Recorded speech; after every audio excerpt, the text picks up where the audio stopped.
രാവിലെ മുതൽ തുടങ്ങിയ ചോദ്യം ചെയ്യൽ, മണിക്കൂറുകൾ നീണ്ട ചോദ്യം ചെയ്യലിന് ശേഷം വീട്ടിലേക്ക് ഓടിപ്പാഞ്ഞു ചെന്ന് പിന്തുണ അറിയിച്ചുകൊണ്ട് തെളിവ് നശിപ്പിക്കാൻ പോയതുകൊണ്ട് ഈ ഒരു റിയൽ കാഴ്ച നാട്ടുകാർക്ക് കാണാൻ പറ്റി. ദേവസ്വം ബോർഡിന്റെ പ്രതിദിനം 1500 രൂപ വരുമാനക്കാരനാണ്, അല്ലെങ്കിൽ വേതനക്കാരനാണ് തന്ത്രി കണ്ഠരർ രാജീവരർ. അങ്ങനെ നോക്കുമ്പോൾ തന്ത്രി എന്നുള്ള നിലയ്ക്ക് അദ്ദേഹത്തിന് മാസം കിട്ടുന്ന ശമ്പളം 45,000 രൂപ. 45,000 രൂപ വാങ്ങുന്ന ഒരു വ്യക്തിക്ക് അദ്ദേഹത്തിന്റെ ചെലവെല്ലാം പോയിട്ട് ബാക്കി എത്ര രൂപ സ്വരൂപിക്കാൻ പറ്റും? നമുക്കൊരു 25,000 രൂപ കൂട്ടാം. ആ 25,000 രൂപ വരുമാനമുള്ള വ്യക്തിയുടെ വീടാണോ ദേ ഈ കാണുന്നത്? നിങ്ങൾ നോക്കിയേ. അല്ലെങ്കിൽ ഇയാൾക്ക് മറ്റെന്തെങ്കിലും വരുമാനങ്ങൾ ഉണ്ടാകണം. സർക്കാർ ഉദ്യോഗസ്ഥരെ സംബന്ധിക്കുന്നിടത്തോളം മറ്റു വരുമാനങ്ങൾ ഉണ്ടാക്കാൻ പാടില്ല എന്നുള്ളതാണ് സർക്കാർ ചട്ടം. ഇനിയിപ്പോൾ വിശ്വാസം ആയതുകൊണ്ട് അങ്ങനെയുള്ള ചട്ടങ്ങളൊന്നും നമ്മുടെ നാട്ടിൽ നിലനിൽക്കില്ലായിരിക്കാം. എന്നിരുന്നാലും ഇയാൾ എന്ത് ജോലിയാണ് ഇത്രയും കാലം ഈ നാട്ടിൽ ചെയ്തിട്ടുള്ളത്? നാട്ടുകാർ ചിന്തിക്കണ്ടേ? എവിടെയെങ്കിലും കൽപ്പണിക്ക് പോയിട്ടുണ്ടോ? കൃഷിപ്പണിക്ക്? അല്ലെങ്കിൽ ശരീരം അനങ്ങുന്ന വേറെ ഏതെങ്കിലും ജോലിക്ക്? ഒന്നിനും പോയിട്ടില്ല. പക്ഷേ കോടാനുകോടി രൂപ വിലമതിക്കുന്ന ആഡംബര രമ്യഹർമ്മ്യം, ഒരു ദൈവത്തിന്റെ ദാസനാണ്. ദൈവത്തിന്റെ ദാസൻ ജീവിക്കുന്ന വീട് നോക്കണേ. ദേവലോകം പോലെ തന്നെ അദ്ദേഹത്തിന് ആഡംബര വീട് നിർമ്മിക്കാം. ആ വീട് ഈ നാട്ടിൽ വേറെ ഏതെങ്കിലും വ്യക്തി, പ്രത്യേകിച്ച് ബ്രാഹ്മണനല്ലാത്ത അല്ലെങ്കിൽ തന്ത്രി അല്ലാത്ത ഏതെങ്കിലും സാധാരണക്കാരൻ നാട്ടിൽ ഇങ്ങനെ ഒരു വീട് വയ്ക്കണമെന്ന് നിങ്ങൾ കരുതുക. അദ്ദേഹത്തിന് ഈ വരുമാനമേ ഉള്ളൂ. എന്തെല്ലാം ചോദ്യങ്ങൾ ഈ പറയുന്ന ആശാന്മാർ ഇറക്കി വിടും. ഈ അടുത്ത കാലത്ത് നിങ്ങൾ ആലോചിച്ചാൽ മതി, മുഖ്യമന്ത്രി പിണറായി വിജയനെതിരെ. കാര്യം എന്താണ്? പിന്നോക്കക്കാരനാണ്, കോരന്റെ മകനാണ്. അദ്ദേഹത്തെക്കുറിച്ച് ഇല്ലാത്തൊരു വീട് പ്രചരിപ്പിച്ചത് നമ്മൾ കണ്ടതാണ്. അവരുടെ സാമ്പത്തികം കണ്ടോന്ന്. അപ്പോൾ സ്വാഭാവികമായിട്ട് എല്ലാ മേഖലയിൽ ഇരിക്കുന്നവന്മാരുടെ സാമ്പത്തികത്തെക്കുറിച്ച് നമുക്ക് വളരെ കൃത്യമായിട്ട് പരിശോധിക്കേണ്ടതുണ്ട്. തന്ത്രിക്ക് എവിടെ നിന്നാണ് ഇത്രയും വലിയ വീട് വയ്ക്കാനുള്ള വരുമാനം കിട്ടിയത്? ഇത്രയും വലിയ വീട് വയ്ക്കുന്ന വ്യക്തി സ്വാഭാവികമായിട്ടും ഇൻകം ടാക്സ് കൊടുക്കേണ്ട വ്യക്തിയായിരിക്കും. അങ്ങനെ ഇൻകം ടാക്സ് കൊടുക്കുന്ന വ്യക്തിയാണോ?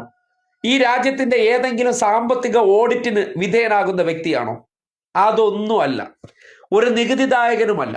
പക്ഷേ അദ്ദേഹത്തിന്റെ ഈ ആർഭാടപരമായിട്ടുള്ള വീട് എങ്ങനെ ഉണ്ടായി? നാട്ടുകാർ ചിന്തിക്കണ്ടേ? അവിടങ്ങളിലല്ലേ ഈ അനധികൃത സ്വത്ത് സമ്പാദനം നടക്കുന്നു എന്ന് നമ്മൾ മനസ്സിലാക്കേണ്ടത്. അങ്ങനെ അനധികൃത സ്വത്ത് സമ്പാദനം വിശ്വാസത്തിന്റെ പേരിലും പൂജ എന്ന പേരിലും അല്ലെങ്കിൽ തന്ത്രി എന്ന പേരിലൊക്കെ ആർക്കും ഇവിടെ ഇങ്ങനെ സമ്പാദിച്ച് കൂട്ടാമെങ്കിൽ അതിനെ ചോദ്യം ചെയ്യുക തന്നെ വേണം.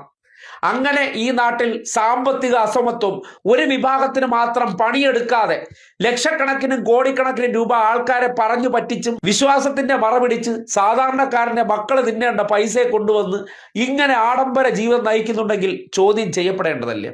അതുകൊണ്ട് വിശ്വാസം, ദേവൻ, ഇരവാദമായിട്ടൊക്കെ പലരും വരുന്നുണ്ടെങ്കിലും ചോദ്യം പ്രസക്തമാണ്.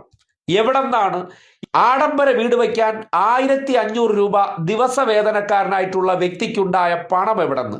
ഇദ്ദേഹത്തിന്റെ വീടിനകത്ത് കയറി പരിശോധിച്ചാൽ ശബരിമലയിൽ പലരും കൊണ്ടുവന്ന് കൊടുക്കുന്ന കാണിക്ക വ്യക്തിക്ക് കൊണ്ടുപോകാനുള്ളതല്ല, അതിന്റെ കസ്റ്റോഡിയൻ ദേവസ്വം ബോർഡായി മാറേണ്ടതാണ്. കാര്യം അവിടെ കാണിക്ക കൊണ്ടുവന്ന് തന്ത്രിക്കല്ല കൊടുക്കുന്നത്.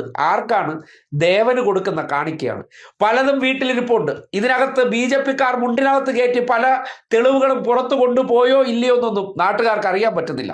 എന്തായാലും BJP-ക്കാർ രാവിലെ അവിടെ അപ്രതീക്ഷിതമായി ഓടിപ്പാഞ്ഞെത്തി ഈ സഹായങ്ങളൊക്കെ ചെയ്തപ്പോൾ ഒരു തന്ത്രി ജോലി ചെയ്തുകൊണ്ട് ഒരാൾ സമ്പാദിച്ചു കൂട്ടുന്ന കോടികൾ എത്രത്തോളം ഉണ്ട് എന്ന് അദ്ദേഹത്തിന്റെ ഈ വീട് മാത്രം കാണുമ്പോൾ മനസ്സിലാവുകയാണ്. ബാക്കി എന്തൊക്കെ ഉണ്ട് എന്നുള്ളത് വളരെ സൗമ്യന്മാരാണ്, ഉറുമ്പിനെ പോലും നോവിക്കാത്തവരാണ്. ബ്രാഹ്മണരെന്ന് പറഞ്ഞാൽ ആരാ? നമ്മൾ താണു വഴങ്ങേണ്ട ദേവതുല്യരാണെന്ന് നമ്മളെ പഠിപ്പിക്കുകയാണ്. ഒരു ചുക്കുമല്ല. ഇവനൊക്കെ എന്തുകൊണ്ട് ജോലി ചെയ്ത് ജീവിക്കുന്നില്ല എന്ന ചോദ്യമാണ്.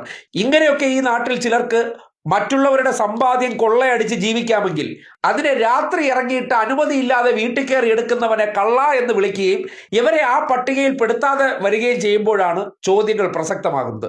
അതുകൊണ്ട് BJP നേതാക്കന്മാർക്ക് ഒരു നന്ദി അറിയിക്കുകയാണ്. ഇത്രയും സാധുവായിട്ട് 1500 രൂപ വേതനക്കാരൻ വച്ചു കൂട്ടിയിരിക്കുന്ന സാമ്രാജ്യം കാണുമ്പോൾ അതിൻ്റെ പിന്നിലുള്ള വരുമാന സ്രോതസ് എന്താണെന്ന് നാട് ചിന്തിക്കേണ്ടതുണ്ട്. അങ്ങനെ ഒരു സർക്കാർ ഉദ്യോഗസ്ഥന് അനധികൃത സ്വത്ത് സമ്പാദനത്തിന് ഈ നാട്ടിൽ അവകാശമുണ്ടോ എന്ന് അറിയേണ്ടതുണ്ട്. ഒപ്പം തന്നെ ഈ പണം അത് സ്വർണം കട്ടുകൊണ്ട് പോയതിന്റെ കമ്മീഷൻ കിട്ടിയതാണോ എന്നതൊക്കെ സംബന്ധിച്ച് അന്വേഷണം നടത്തേണ്ടതാണെന്ന് ഒരു സംശയവുമില്ലാതെ പറയുകയാണ്.